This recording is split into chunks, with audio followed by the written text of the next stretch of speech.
Precisa ferir a pressão, medir a glicemia ou tomar uma vacina? Na Drogasil tem exames, testes e calendário vacinal completo. E o que é melhor, tem sempre uma Drogasil aí perto de você. É fácil, prático e rápido. Dá para ir entre uma música e outra. Procure nossos farmacêuticos. Quanto mais você conhece o que a gente faz na Drogasil, mais você se cuida.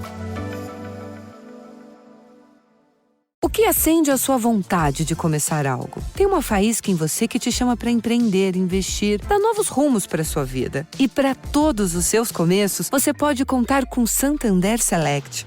Um banco mais pessoal, mais próximo, mais humano. Um time de especialistas com olhar atento para cada momento da sua vida. Porque você sabe, só quem já deu muitos passos está pronto para continuar começando. Santander Select. Começa em você, começa agora. The Athletic. G'day and welcome along to the Race F1 briefing for Friday, the 8th of March 2024, brought to you by Grid Rival. I'm James Baldwin and you're listening to the podcast that brings you up to speed on the day's big F1 headlines in 15 minutes or less. Coming up on today's episode, we'll be recapping everything that happened in qualifying for the Saudi Arabian Grand Prix, including who won the battle for pole. But first, we'll get to the big news of the day, which came through shortly before final practice. Yes, before we had any track running on Friday, Ferrari announced that Carlos Sainz would be taking no further part in the race weekend.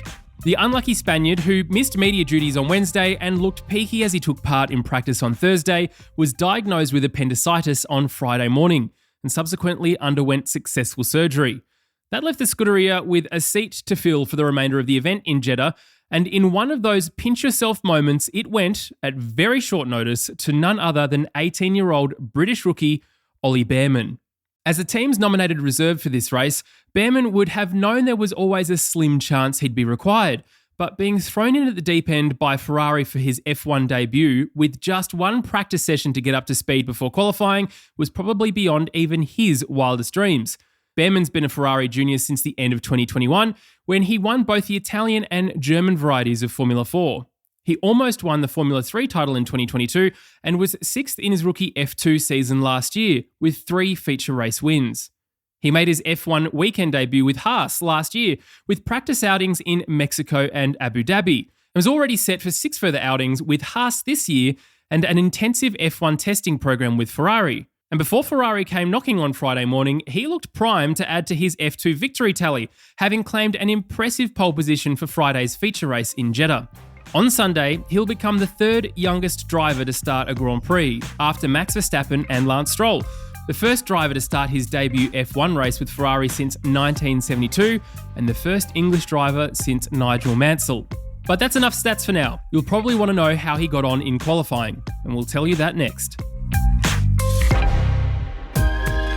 So, all eyes were on Ollie Bearman as qualifying got underway, but unsurprisingly, though the British rookie handled himself very well, progressing smoothly through Q1 before qualifying a superb 11th, he wasn't in the battle for pole.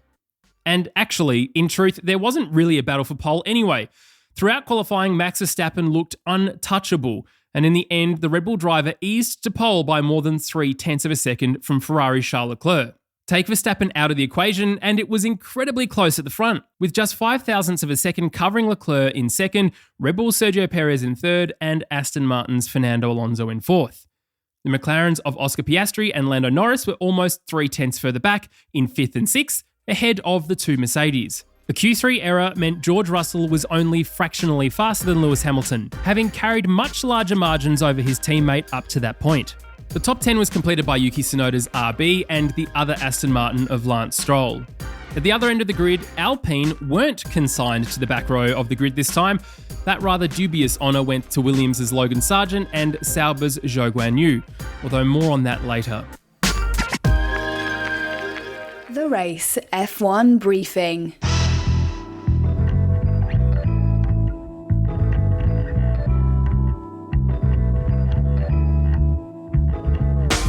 So it's 2 poles out of 2 for Verstappen in 2024 and a first Jeddah pole. Afterwards, Max said he'd had fun tackling the Saudi circuit's high-speed layout and that his Red Bull was great to drive. which doesn't bode well for those looking to beat him in the Grand Prix.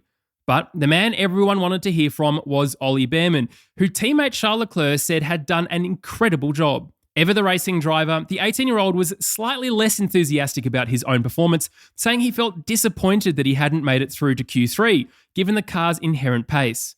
But he did admit that when he looks back in a couple of days, he'll be proud of what he was able to do. The British driver added that his primary goal had been to do as many laps as possible in Q1, in a bid to make up for the lack of running, especially at night. But given the completely out-of-the-blue nature of his F1 debut after Carlos Sainz's appendicitis diagnosis, and the enormous pressure of it happening in a Ferrari, with just one practice session before going into qualifying, Bearman had absolutely nothing to kick himself for. As our own Scott Mitchell-Marm wrote, Ollie did not look out of place. He was never ragged, and his pace or potential didn't ever seem to be the issue. He didn't seem to be overawed either, proving about as up to the task as any driver could. As for Bearman's hopes for the race, they're simple, saying, get to the end, avoid any carnage, and build up some experience for myself, and hopefully bring back some points at the end.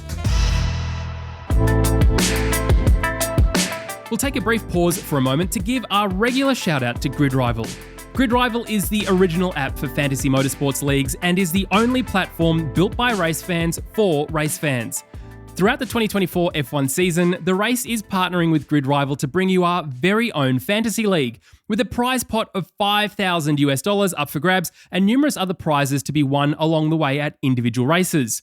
It's free to join and free to play, and this weekend we're giving away a copy of the soon-to-be-released F1 24 video game to the top point scorer in Jeddah.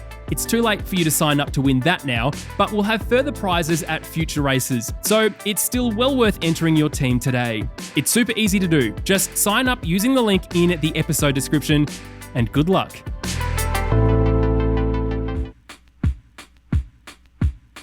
Once again, Red Bull and Max Verstappen head into the Grand Prix as overwhelming favourites. But will they have it all their own way? After splitting the Red Bulls to secure his 7th straight front row start, Charles Leclerc said he was hoping for a good surprise in the race and to be able to challenge for the win. Fernando Alonso was all smiles after the session too, saying that he was super happy with his second row start, especially as he knew that Aston Martin was the 3rd fastest team in Bahrain.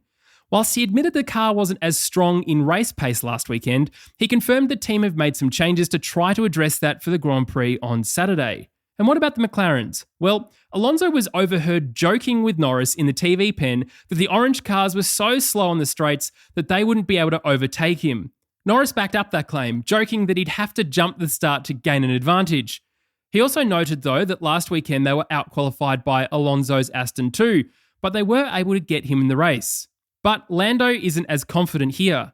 Oscar Piastri also said the pace in quali was all the car had, and that he doesn't expect to be able to fight the Ferraris or Red Bulls, maybe not even Fernando, but seems to think Mercedes will be their main competitor.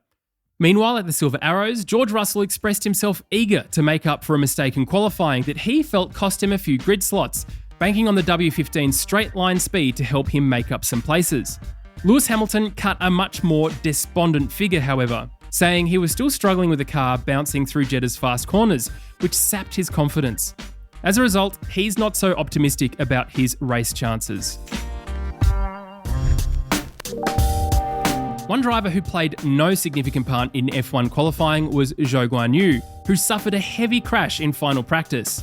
With just under 20 minutes of FP3 remaining, the Chinese driver lost control of his Sauber through the high-speed turn 7-8 section, with his car rotating before slamming sideways into the barriers. That caused an immediate red flag and significant damage to Zhou's C44, damage that proved too great for Sauber to repair in time for the 24-year-old to complete a flying effort in qualifying, even if he was able to give his car a quick pre-race shakedown in the dying moments of Q1. Having been an impressive, if unlucky, P11 in the season opener in Bahrain, Zhou will be hoping for another solid outing in Jeddah and no further encounters with the barriers.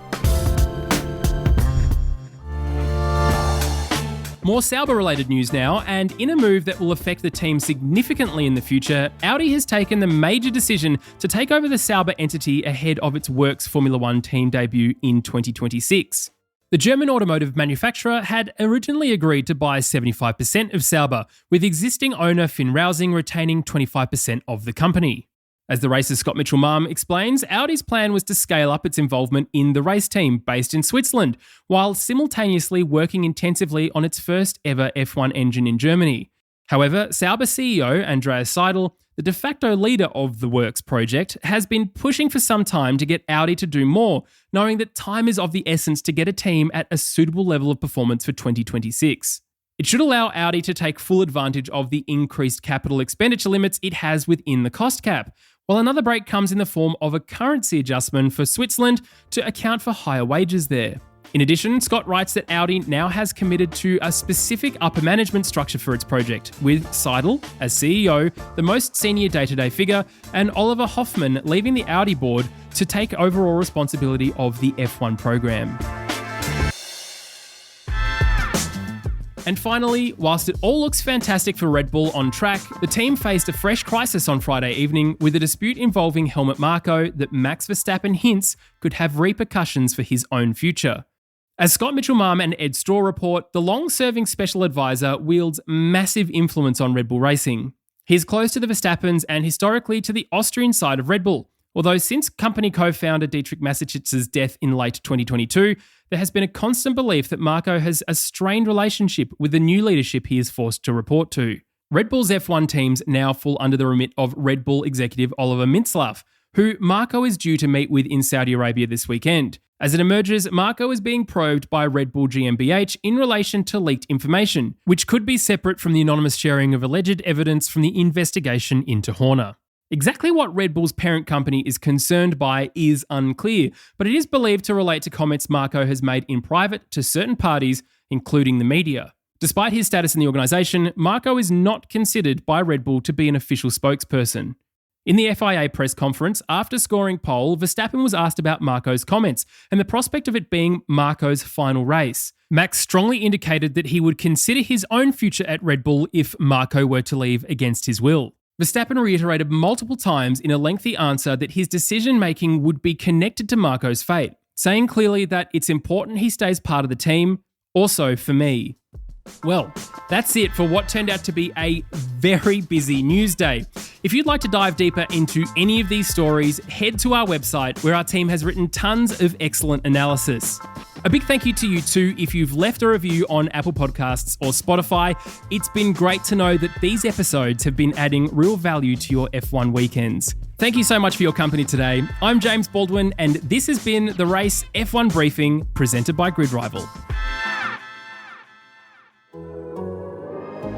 The Athletic.